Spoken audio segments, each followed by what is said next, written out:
A Guatemalan illegal alien named Iris Dayana Monterrosolimis came into the spotlight when the outlet Nashville Banner painted her as a victim of ICE mistreatment in a story published on May 27th. She was detained while pregnant. She lost her baby, according to the Banner, due to allegedly being denied medical care. The Department of Homeland Security, though, claims that this is a lie. Here's what the Nashville Banner said. After she was arrested by ICE, she ended up at the Richwood Correctional Center in Louisiana, where she asked for medical help for days, and she lost her midterm pregnancy. She said, they didn't give me medical attention nowhere, not in Louisiana, not in Alabama. I was in Alabama too, sleeping on the floor. She said she was given 12 pills to take daily, though the Banner was unable to independently verify this. She took them for 2 days before stopping, convinced something was wrong. I told them to just send me back to Guatemala because I was pregnant and I wasn't getting the medical attention I needed. I called ICE. I called and sent texts, but still nothing. They told me I had to wait for my flight.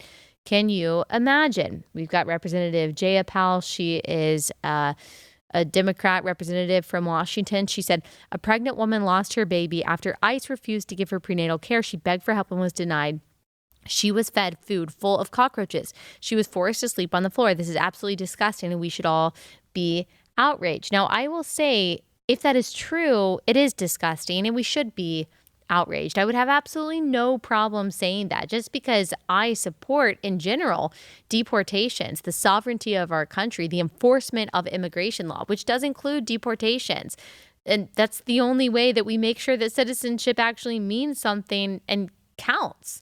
That doesn't mean that I am going to agree with every individual treatment of every single person. And because human beings are flawed, systems can be flawed as well. And they can be sinful and they can do wrong things. And so I would have no problem saying this is horrifying. I'm so sorry that this happened, and we need to investigate to make sure that nothing like this happens again.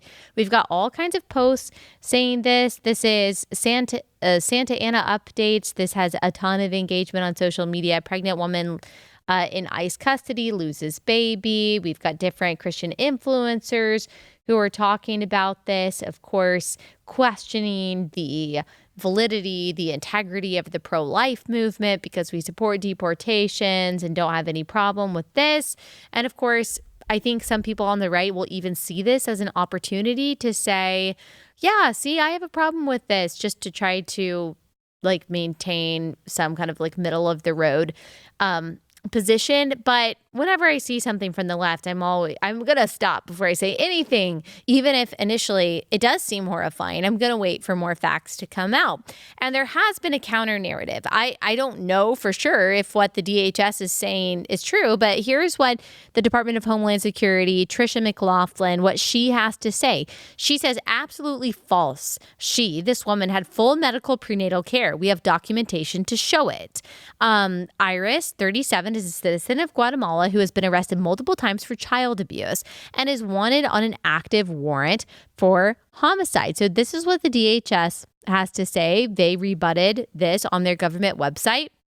They say she received prenatal care, including an ultrasound, an OBGYN visit, dental care, and medication. She was also admitted to a hospital and saw multiple nurses.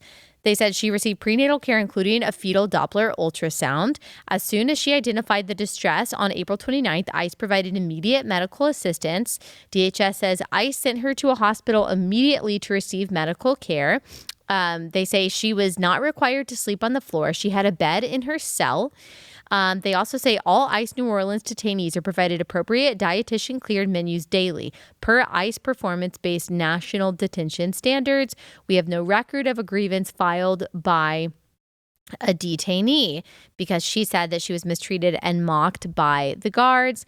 They say that she was arrested twice for child abuse and neglect with the Loudoun County Sheriff's Office. I don't understand why she's not in prison then, but she also has an active warrant for homicide in Guatemala.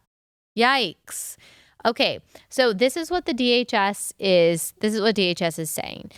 This is why she was being detained. This is why she was being deported, because she is a dangerous woman, according to the DHS.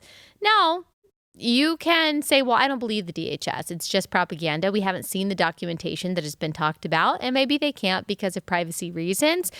But I would just say, I would warn you before you latch on to a story that is meant to grab onto your heart and pull your empathy in the direction of progressive policy, to ask yourself, but is this true?